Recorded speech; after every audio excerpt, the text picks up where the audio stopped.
at that camera up on your right, over here off your right. Wave to your kids because you're being filmed. We got Mike in the front. I'm Rob back here. Today is what, the 13th, I believe, of November. All day. Roaring sore. Cool. So I'm going to let this thing kind of sit here. What's great about this airplane here, Mike, is this engine that's running up there, 220 horsepower. Oh, good. Plenty of horsepower for us. They built 30,000 of these engines back in World War II, and there are still many of these airplanes or engines running today. They built 30,000 engines because they were used to power airplanes, blimps, amphibious assault vehicles. Let's see, the Navy used a version of this engine for a water pump for a destroyer. What's great about having so many engines out in the inventory is there's still spare parts for it. Really? So I can get brand new parts for this thing today. It's crazy. So as long as we can afford fuel in 50 years from now, there should be Stearmans flying around, which is good news for everybody who likes airplanes. Cool. That Wildcat is one airplane right there. It's interesting that the difference in technology between that, because that was basically in World War II, that was our frontline fighter when the war started, the Grumman Wildcat.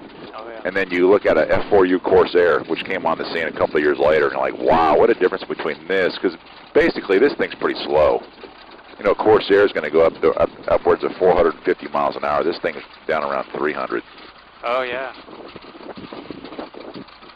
But they called it the Grumman Iron Works for a reason, because that thing is, it's like a big flying tank is what it is. It's tough. It is tough. You can't break those things at all. And you see those two airplanes over here. Yeah. That biplane is the Grumman Duck, built by obviously Grumman, and then right next to it, George Bush flew one of those TBM Avengers over there back in World War II. Oh, the Avenger. And he was going to fly the Avenger, but he developed a hydraulic leak, so they just said, you don't get to fly it. Okay. Keeping him alive, that's kind of an important thing. So I'm going to, just to recap while he's flying, this thing is continuing to warm up.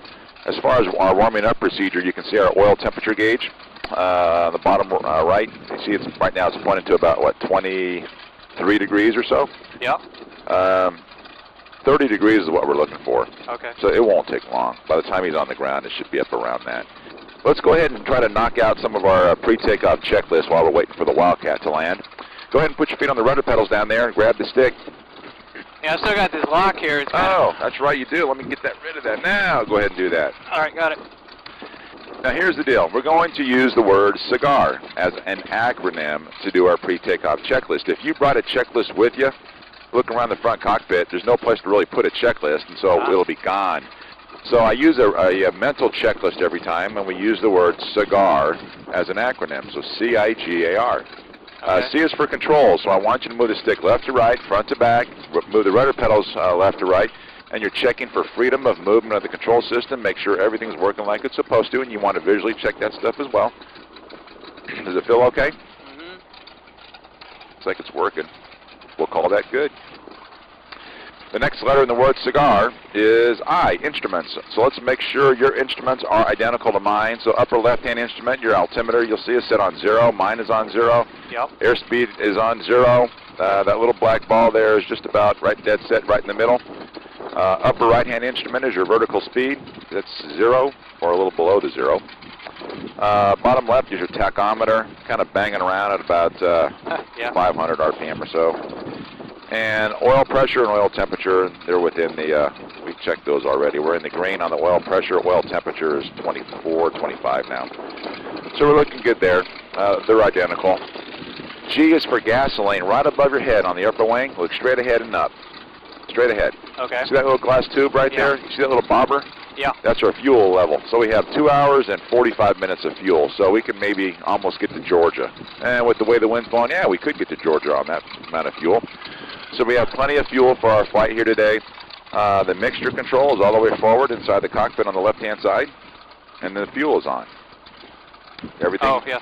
Notice that everything that has anything to do with fuel is red, other than that little red bar that we or put stowed.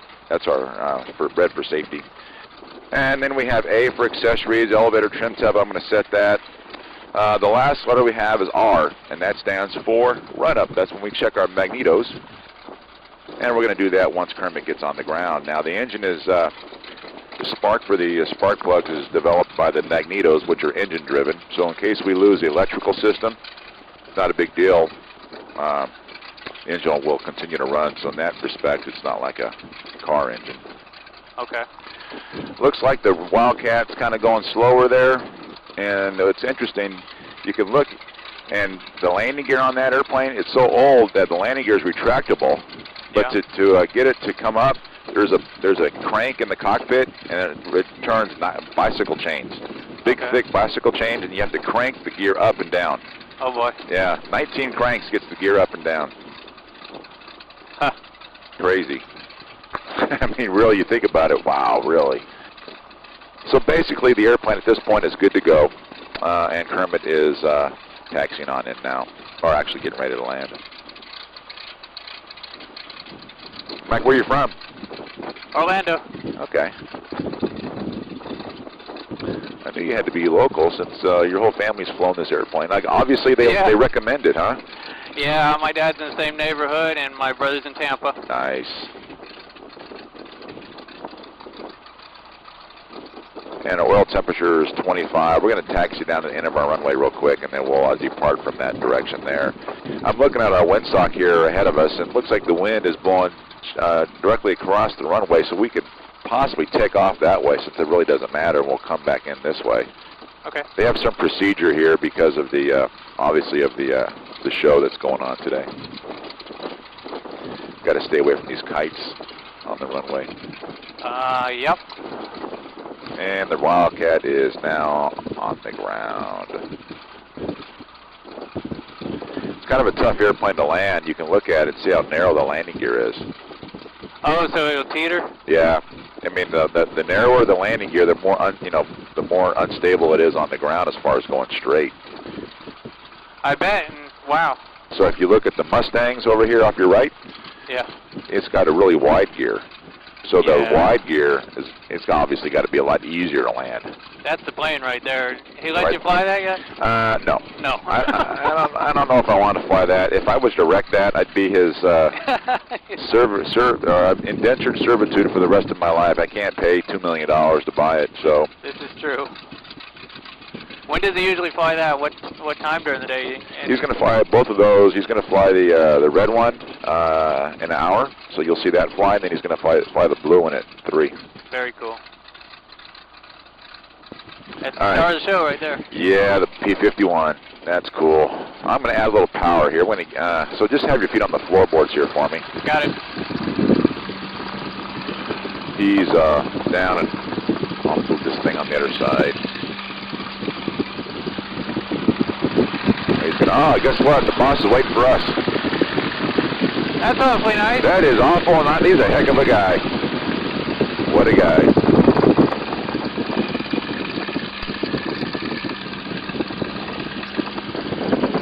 How long has it been since you've flown the sim? That would be yesterday. Oh, that's right, the stomp, right? I went back to the stamp on purpose because I knew that I was going to fly this. Nice. Otherwise, I'm usually in one of the heavies. When you say heavies, you mean jets? Yeah, one of the big commercial jets usually. But I can fly the fighters. I can do the helicopters too. Cool. All right, you know what? We're gonna take off this way because it looks like to me, at least, I was looking at the flags. It's about a direct crosswind. So Okay. I'm going to check the engine here real quick. We'll run the power on up.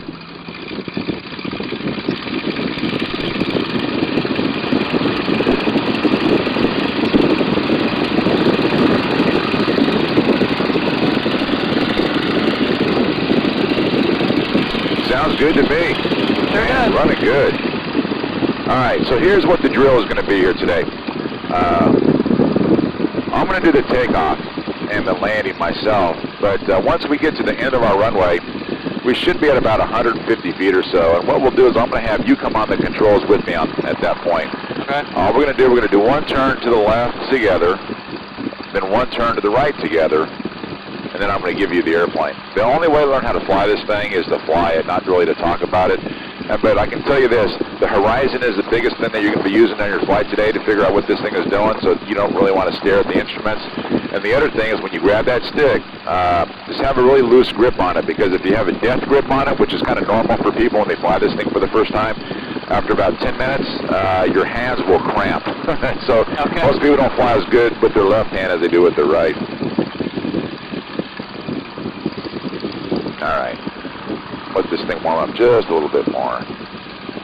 Here's how you take off this airplane when you can't see it right ahead of the airplane, straight ahead of the airplane. You want to look straight ahead, focus on infinity, and when you do that, you're going to see these little white rumbling markers going by. Like right now, if you look straight ahead, you can actually see the one off the right. The one off the left is gone. Oh. So, are you ready? I'm ready. All right, Mike, if you're ready, I'm ready. I didn't see any alligators or anything like that on the runway, so here we go. I'm going to add a little power. We look straight ahead. We're focusing on infinity, and away we go.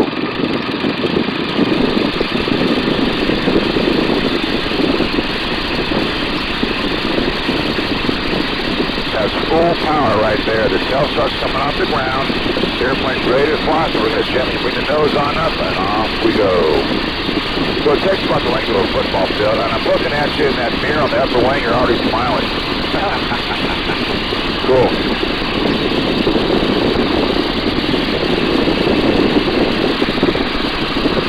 Perfect. Yes, there's 100 feet there with single and climb. If you look at your airspeed indicator, you can see we're going about, I don't know, 85, 80 miles an hour. The 75 to 80 miles an hour is the airspeed we want to try to maintain in the climb out. Go ahead and grab the stick there with your right hand. Push me to those pedals down there. Basically, we're in level flight here. Let's make a shallow left-hand turn. So you use that stick to the left. You will roll to the left. You get the angle of bank that you want. Good. Stick back to neutral. If you look at that little black ball, you're going to see it right in the middle. You didn't have to use any left rudder pedal pressure. Let's go ahead and roll the legs back to the right. And let's try a right-hand turn. There you go, shallow angle of bank, stick back to neutral. Now look at that little black ball. See how this ball's out to the right? Push forward on that right rudder pedal until that ball, there you go, until that ball comes back to the middle. That's how you fly Stearman. Let's go ahead and roll those links back to level. Beautiful.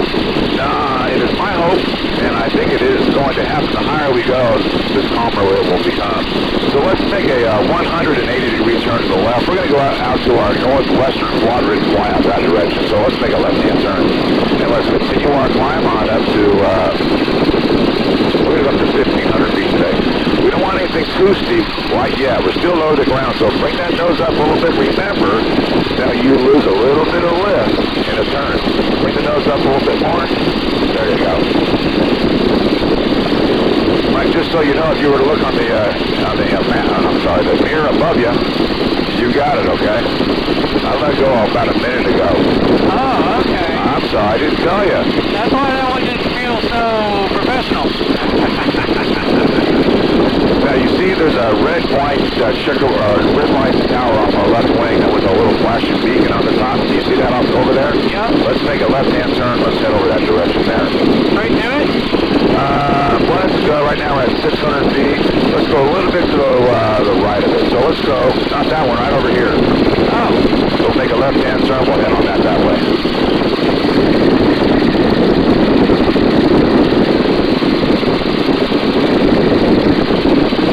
There you go. Good. Nice and smooth up here. So we're going to head on out here to the northwest. It's all open fields out here. There's nothing but sod farms and cattle pastures, so it's a great place for us to fly. Really, really nice and safe. And when you fly an airplane, that's really all you want.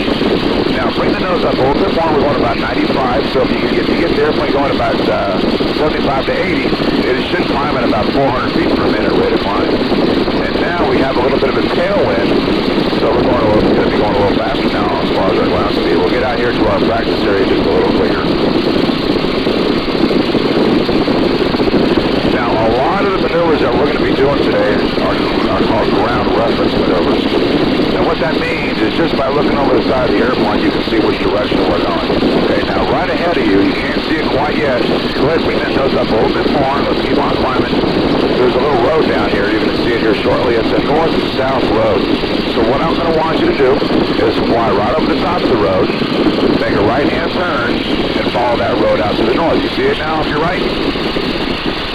You're about 1/8 of a mile from it. It's right down below you. Yeah. All right, fly right over the top of that and make a right-hand turn. So right aileron, right rudder, and bring the nose up a little tiny bit.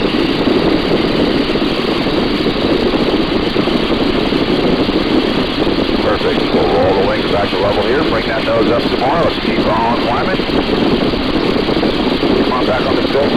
Come on, bring the nose on up. Come on back. Come on. I'm going to help you on. Bring the nose up to right here. That's what's going to help you climb. Oh, I was looking down. Yeah. If you look out here on the wing, you see the horizon's flat, so you can actually see us climbing now. Let's make a left-hand turn. Let's go out to the west. So shallow angle of bank to the left. No left rudder. There you go. Perfect. And so you can see these, what we call section lines. This is east and west. So when we're heading back parallel with this little fence line down here, we're heading to the west. I see. See how that works? All right, let's roll the wings back to level here. Let's try another one to the right. So that stick to the right. Let's go back to the north. So in a nutshell, when you make a right-hand turn, you're using aileron, rudder, and a little tiny bit of elevator all at the same time. And there off your right wing, there's a little road right there. Just keep it going to the right until we head to the north. There you go. Now you're getting the hang of it. Good. And let's make another left-hand turn. Let's keep bringing the nose up. Keep that airspeed at about 75 to 80. We got about another 400 feet to climb. Let's make one more left-hand turn.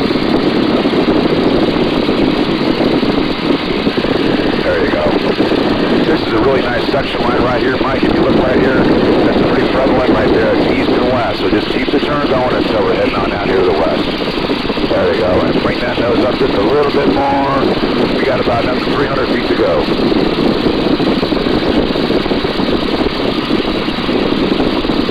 There you go. Good. What do you think so far? Pretty cool? It bumps around more than the sim. If you put it on bumpy on your simulator, I think this top's a little bit lighter than this. Yeah, it bobs around. It's actually kind of smooth up here. Bring the nose up some more. Let's get up a little higher so we can get these thrusts going on here. There you go. Now we're climbing. Hold it right there. Now, this is on what we call uncontrolled airspace, so we're always looking outside the aircraft for other airplanes that might be around. Okay. So four eyes is better than two. I'm looking around. But you rarely see anybody up here flying around. Do you feel it's starting to get a little cooler up here? Yeah. Yeah, it gets 3.5 degrees cooler for every 1,000 feet you climb. So that's why we only go to 1,500 feet, because I'm wearing shorts today. Okay. It gets cold real pretty quick. All right, here we are at 1,400 feet. Yeah. And this is good enough. I'm going to bring the tire back a little bit. All right, nice and smooth up here. All right, on the way on up here, we were doing some nice 20-degree angle of bank turns. Now, what I want you to do is a 30-degree angle of bank. So look out there at the horizon. That's going to be level. Let's do a 30-degree angle of bank to the left. We'll do a 180 to the left, 30 degrees. So just guess what 30 degrees is. Okay. So aileron, no rudder. A little up there, perfect. Hold that right there. It's 30 degrees. Perfect.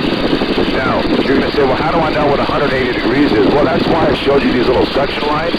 There's like a crosshair right there. That's north and south. It's the east and west. So when we're heading back parallel with that fence line down there, that's 180 degrees.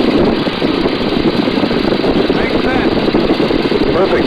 We're heading back towards Orlando. Let's roll out of this. Let's do one to the right. Same deal. 30-degree angle of bank to the right. Perfect. Hold that right there and around we go.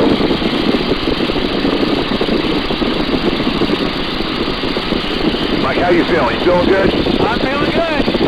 All right. We're going to have some fun now. Now you know how to fly this thing. Here we are going back towards Tampa, so we'll roll the wings back to level here. Very nice. All right, now look at those wires directly ahead of the windscreen up there. Those are our roll wires. I want you to put that left wire up there parallel with the horizon and about 4 inches above the horizon. That'll be a level turn in the sky. Let's try a 360 to the left. So put that left wire parallel and above. Okay. This should be easy for you because now you've got a reference. Perfect. Now, what's important to note about this, just keep it right where you're at. This is perfect. This maneuver is on your private pilot check ride. So to get your license, this is one of the maneuvers you have to do. 45-degree angle of bank, 360 left, 360 right. That's how easy it is to get your license. That's one of the maneuvers. Good. It says 270 degrees is here.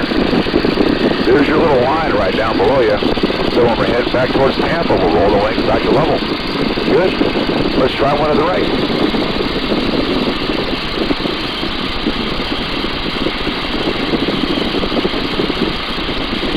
And that'll be 90 degrees there.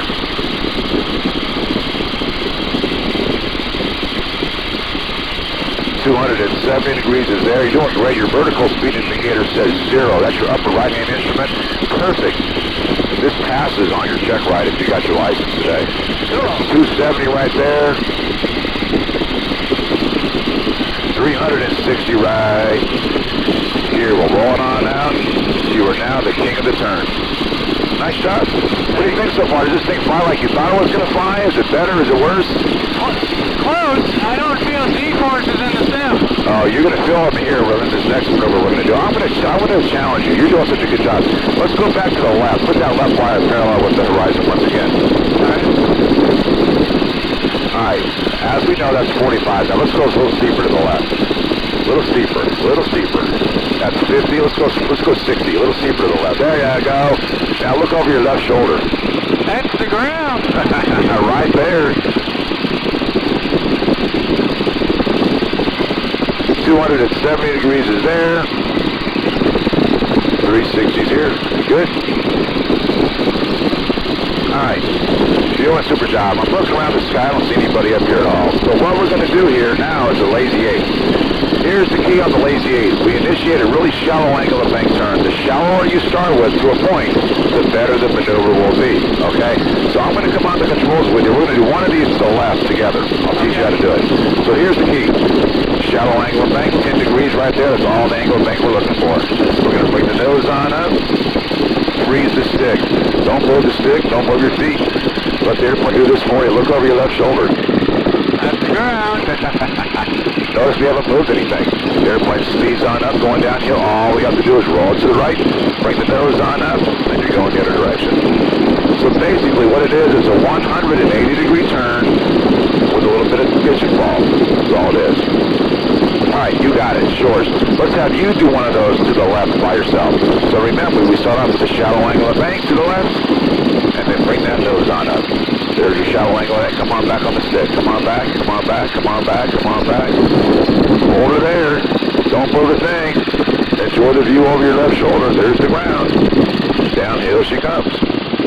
If you listen to it, you'll hear it start speeding up. Start rolling it to the right, and bring the nose on up. Good. One to the left. Now let's try one to the right. The only difference here is you have to use a little bit of right rudder pedal pressure over the top, okay? Shallow angle of bank to the right. Bring the nose up. Bring it back a little bit more this time. Come on, back some more. Come on, there you go. Now right here, push on the right rudder pedal. Nice. Downhill you come. She speeds on up. Roll those wings back to level. Bring that nose on up, and that's one to the right. And you're smiling. Yeah. You like those. I like that. Okay, here's the deal now. We're going to do one to the left, followed by one to the right, and we're not going to stop in between the two. We're going to do a complete lazy 8. Do not think about doing the whole thing. Just do one at a time, just like you finished up. There's no one around here, Mike. Let's try one to the left. So a shallow angle of bank. Bring that nose up nice and steep. Come on back some more. Come on back some more. There you go. Up we go. She slows down. You're looking right down to the ground. Gravity will pull the nose through the horizon. Let it speed on up. Start rolling it back to the right. 10-degree angle of bank to the right. And bring that nose on up. Up we go. A little bit of right rudder pedal pressure right here over the top. Beautiful. Downhill we come. Roll it on out. Bring it on up. And that is a lazy 8. I like that. Yeah. You know, here's the thing. I'll be honest with you. Hanging upside down by seatbelt, maybe it's fine for your brother. I don't like it. And so when you do these lazy 8s, it's fun because you can go straight up and straight down, and you're never coming out of the airplane. You're not upside down, which is kind of a nice thing as well. I see. All right. Gravity comes into play Exactly. So again, you can have a lot of fun not hanging upside down. I want you to put your left hand on the throttle over there. I'm going to have you multitask here. Keep the wings level. That your first priority is always to fly the airplane. But I want you to start bringing the throttle back just really slowly. Come on back on the throttle. Come on back some more. There's 1,500 RPM. Come on back right at 1,300 RPM is what we're looking for. Come on back a little bit more. Perfect right there. We'll hold it right there. Now, I want you to go ahead and lower the nose for me. Tell me when you hear the whistle of the wind in the wires. Do you hear that? I hear it. All right, now focus in on that. Bring the airplane back to level flight. Don't listen to the engine. Just focus in on that whistle sound. And this is like coasting up to a stop sign in your car with the windows down. Can you hear it's starting to change? Yeah. It's telling you it's slowing down. Now bring the nose up some more. Don't look at your airspeed indicator. Come on back on the stick some more. Now we're starting to go up an imaginary hill. It's slowing down a little quicker. Bring the nose up some more. It's getting pretty quiet, isn't it? Come on back some more. You can start feeling the stick shake a little bit. Here's the little stall on the steering right. Here the airplane's going to say, I can't go any slower. So if you won't lower my nose, I will do it for you. Bring the nose back on up. She's flying. And away you go. Wow. Not a big deal. Remember, like what I told you on the ground, this is for an 18-year-old. And if you're out practicing stalls, and let's say I've flown with you for 10 hours and you're soloing this airplane, you're practicing stalls. If it had any inclination to go into a spin or do something that was that the kid didn't know how to get out of, he could have died. It would have killed a lot of kids back in World War II. It obviously didn't do that. It was a great, great trainer, and now you know why. It's really, really easy to fly. Yeah, really stable. Exactly. All right. Now, we got plenty of time here. We got about 8 minutes left to go before we have to head on back towards Fantasy of Flight. This is your opportunity to have some fun. This is why you're out here. You know how to fly the airplane. I'm looking at you. I've been watching you in that mirror up there. You've been looking outside the airplane the whole flight. And what that means to me is you're not really intimidated by the airplane. I think you respect it, but you're not intimidated. You're not afraid of it, which is the mark of a good pilot. So let's have some more fun. Let's try some more turns. If you want to do that, if you want to try some more lazy eights, if you want to push your boundaries a little bit more and do some different types of stalls, we can do that as well. Okay. What would you like to do? Or you can just fly it around. Whatever floats your boat, as they say. I will tell you this, you would fly the airplane about 65 hours in your primary training course in World War II. Once you got your wings, you would shift on to another airplane, the BT-13. BT stood for Basic Trainer. You would fly that airplane for right around 100 hours and do your night flight, your instrument training, and your formation work. From that airplane, the AT-6 Texan, you know what those are. And then finally you would go into the 51. So there was a 4-step process. This would be step number 1. Pretty cool. Let's try some more turns. Let's do a 360 right, 360 left, and we'll see how close to 900 feet you can stay. Actually, about 800 feet. So let's try one. 360 right? Yeah, we'll do a 360 right now. We're heading to the east. Now, Mother Nature's starting to kind of bang you around a little bit, so that's kind of fun. Gives you something else to have to work on. There you go. That's 90 degrees. 180 degrees. 270. 360s here. We'll roll it on now. Let's try one to the left. Same thing. Very nice. A little challenging, huh? But fun. I think the reason why this is such a great airplane to learn how to fly in, this is about a 60-degree angle of bank turn here, is the fact that you're only flying right now at about 85 miles an hour. Yeah. So at 85 miles an hour, you can mentally keep up with this thing. If we were in a Texan right now, T6, we'd be going twice this speed. So it's obviously much more difficult to learn how to fly something that's going fast. Beautiful. Nice job. You know how to do a dip and a climb? Yeah. What do you want to do? A dip and a climb? Yeah. Yeah, that's fine. All right. And now you're going 110, 120. You hear how fast it's going? Now bring the nose on it. You'll feel some G-force. Oh, yeah. And then listen to it. You'll hear it slowing down. If you want to feel what a negative G feels like, just dump the nose. There you go. Oh, I like it. Oh, yeah. And bring the nose on up. Pull a little harder. Okay. There you go. All right. Now that I'm not used to. I better not do that. Okay, let's make a 180-degree turn to the right. Okay. Yeah, most people aren't really used to those G's, and I'll be honest with you. This airplane is stressed to destruction to 9 G's. You can't hurt this airplane. Most people will pass out at about 5, but when you do like a loop in this airplane, you have to pull about 3 G's with it. And 3 G's for most people is a lot. I mean, it is for me. What was that, about 2? Yeah, maybe pull 2. Yeah. I think Which is that's my plenty. limit. That's my limit. Exactly. Now, did you like those lazy 8s? I sure did. Let's go up a little higher. Right now we're at about 500 feet. I'm going to give you a little bit more power. Go ahead on up a little higher. We'll try some more. You only get better with those with practice. Like this is one of those things that you do in life. Find an open cockpit steerman, especially on a day like today, that you'll never forget. I mean, it is really, really nice up here. Yeah, I've sure never done it before. There's 8 coming up on 800 feet. Let's go to back up to 1,000 feet.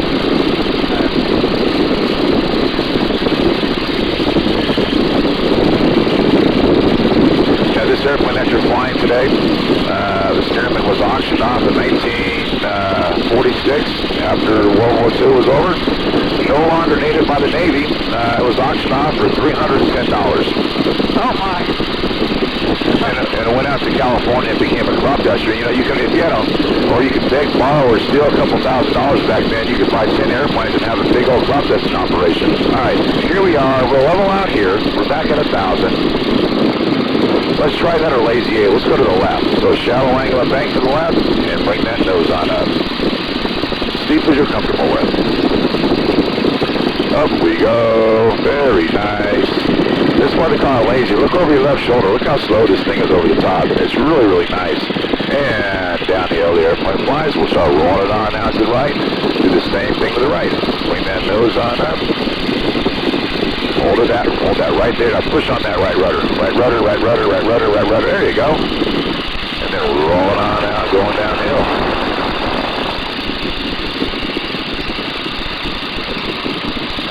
Good. Lazy 8. You don't get that force in a simulator. Not at all. I think that was your favorite maneuver. I'm gonna test you here. Now, I'm gonna come off the controls. I'm gonna do one of these to the left together, okay? One lazy 8 together. Just stay with me, and then I'm gonna get off the controls on the bottom of it, and I want you to make a custom copy going to the right as we did together to the left. Now, there's the shallow angle of bank. We're gonna bring the nose on up, a little bit steeper, a little bit steeper. Look over now. That's nice and steep. Look how slow this thing is over the top. Nice and lazy. Now we're gonna roll it on out, nice and slow. Now the airplane is yours. 3, 2, 1. She's now do the same thing to the right. Shallow angle bank. Come on back. Come on back. Come on back.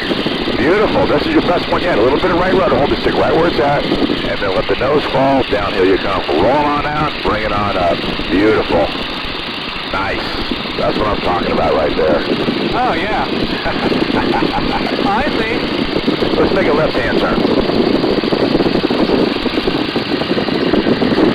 So let's work on our navigational skills. Do you have any idea where you're at? Oh. Or better yet, do you have any idea where Fantasy of Flight is at? Okay. Right offhand, I'm going to say over there. Okay. You're just about right on the money. If you look straight ahead of you, you see those lakes right up there? Yeah. That's where Fantasy of Flight is. Now, today, our wind is right on our nose right now. It's blowing, I don't know, 10 miles an hour right across the runway. So you can look at your airspeed indicator and it's saying we're going 90, right around there. And we have about 10, up this high, maybe 15 miles an hour of wind on your nose. So our ground speed right now is 90 minus 15 is 75. So not the greatest day to go to Miami. Yeah, it would take a while. It'd take a while. But a good day, today would be a great day to go to Tallahassee because we'd have a nice tailwind. And the higher you go, the more wind you have. So we'd climb up a little higher and take advantage of that. If we were going to go down to Miami, I'd be flying at treetop level. I'd be a little bit bumpy. All right, now here's the deal. You've done all these maneuvers up here up at altitude for a reason. And so now what we're going to do is we're going to kind of try to connect the dots. I'm going to have you fly the pattern to land, this airplane here today. We did those 30-degree angle of bank turns for a reason. That's the angle of bank we want in the pattern. You do not want the the steep stuff because the steeper your angle of bank, the higher your stall speed. Now there's your lake over there. You see it over there? So let's go a little bit more to the right. I'm going to give you a little bit more power. I want you to climb up just a little bit more. Right now we're at about 700 feet. We're going to be flying over Polk City down here. So to do that, we have to be at 1,000 feet. There you go. Perfect. There's not a big gap between climb speed, 80, and stall speed, 55. So, like I mentioned to you on the ground, airspeed management becomes critical. In any airplane you fly, actually. It's so nice today. Off your left wing, you see on the horizon all those buildings over there. That's way over here. That's Disney. So the visibility is 20 miles. We're about 20 miles away from them. Now, you're doing great. I don't actually see the runway. Yeah, you won't. It's actually over here. See the lake? On the far side of the lake, you're going to barely see that red and white checkerboard water tower. Do you see it now? There's a little gap in the trees down there. I suppose I should have told you I wear glasses. Nah, you're fine. You're doing good. It's hard to see. Oh, I see it now. It's hard to see the grass runways, I'll be honest with you, because they blend into the grass right beside the runway. So once we get up here a little closer, basically what we're going to be doing here is we'll hold this direction here, and then you're going to be making a left-hand turn. You're going to line the airplane up with our runway. I'm going to have you fly down to about 50 feet off the ground, and at that point I'll take it from you. Okay. So you adjust your rate of descent. You learn this with the simulators by using the throttle. Yep. You adjust your speed by using pitch. So we always want to maintain in the pattern at least, again, 75 to 80 miles an hour. Yep. Well, we're up here just kind of hanging along here, going about 60 miles an hour. Cool. Off your right wing here, Mike, if you look over here off your right, you see there's a lake over here. You see that lake in the distance? Yeah. On the west side of that lake, on the far side, back of World War II, that's actually Lake Parker over in Lakeland. There was an Army Air Corps training base, so right over there it was called the Lodwick School of Aeronautics. 225 Stearmans were based there. And where we're flying at right now is actually the practice area. So we have 200 Stearmans right here in the Polk City area, training back in World War II. Down in Bartow, which is right over the nose, about 20 miles. B-51s and T-6s were there. And then way down in Sebring had B-17s. Lots of training going on here in Florida. Wow. Now you should be able to see Fantasy of Flight right there. Do you see it? Yeah, I see it. All right, there's the boats on the lake. Runway runs right between these two lakes over here. You can kind of see that. Okay. So right now you're on the left base for runway, or it'd be runway 22. Now I'm going to bring the power back a little bit. Actually, runway 4. That's the magnetic direction of that. Now let's go a little bit more to your left. A little bit more to your left. If your runway is over here, I want you to fly perpendicular to your runway. So actually you want to go right here. Right down below you, you see there's a tower. Let's go a little bit more to your left. The tower's down at about 500 feet. We're well above it. I'm looking for that runway in between the two lakes, right? Hey, that's it. Let's go a little tiny bit more to your left. Okay. There you go. Good. Now, the reason why I had you come over this way is look down below you to your right. If you look down here, see the tower right there? This little flashing line on the top? Yeah. That's at 500 feet. So right now we're at 800 feet, so we're good. Now, what I want you to do is just keep on going this direction. We're going to make one more left-hand turn. You can see the wind drift on the water down there. You see which way the wind's blowing. It's right across the runway. It's blowing 5 to 10 miles an hour. That's what it's forecast today. So the crosswind is 90 degrees, but it's not too bad as far as wind velocity. So I'm going to bring the power back a little bit. And you can hear the airplane. The reason why we did that stall is because I wanted you to hear the whistle of the wind in the wires, and so you know what it's doing by just listening to the airplane, not so much looking at the airspeed indicator. All right, you're doing great now. I want you to go ahead and lower that nose some more. Airspeed's looking good, and I'm going to bring the power back. We're looking fine. If the engine was to quit us for whatever reason, we would actually make the runway from here. Oh, yeah.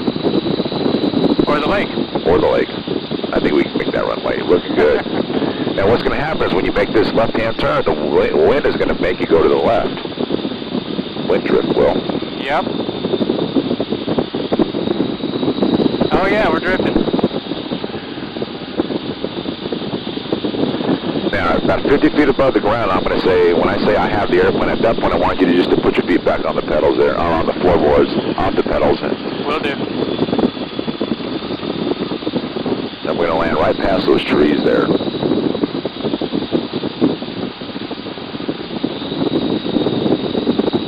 Good. Perfect. Nice job. Right on the money. I'll tell you what, I'm going to take it from here. You got it. Now we're going to get some buffet from the wind blowing through these trees right here. Now listen to the airplane.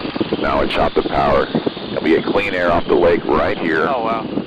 We're on the ground now. So we're listening for the airplane. I didn't once look at the airspeed indicator. I knew I could because I know what the airplane is doing just by sound alone. What do you think, Mike? Did you enjoy that? That was great. And you did really well. And the nice thing is I don't have to tell you that you did well because you know it. I was hoping it was going to translate well. But, yeah, G-forces and the wind. That's the big thing. And so the next time, if we were going to fly again, I'd say, okay, now what we're going to do is I'm going to take this duct tape and I'm going to tape up the instruments. Oh. So you Okay. can't, so you couldn't see the instruments. So that you never even look at them. And so you learn a little bit more on how to fly by using the seat of the pants. You know, I barely looked at them anyway, just the altimeter when you were saying to go to a Right. particular height. Yeah, there's that mirror on the upper wing, and I was watching you throughout the flight, and you're right, you weren't really looking at those instruments, and so that's one of the reasons why you did so well. I'm glad I didn't crash it. I wouldn't let you do that. I know you. I got football to watch tonight. That's true. So, Oh, look who's yep. starting up over there.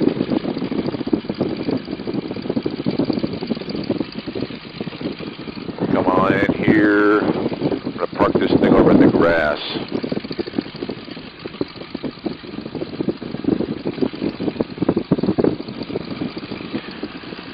And around we go.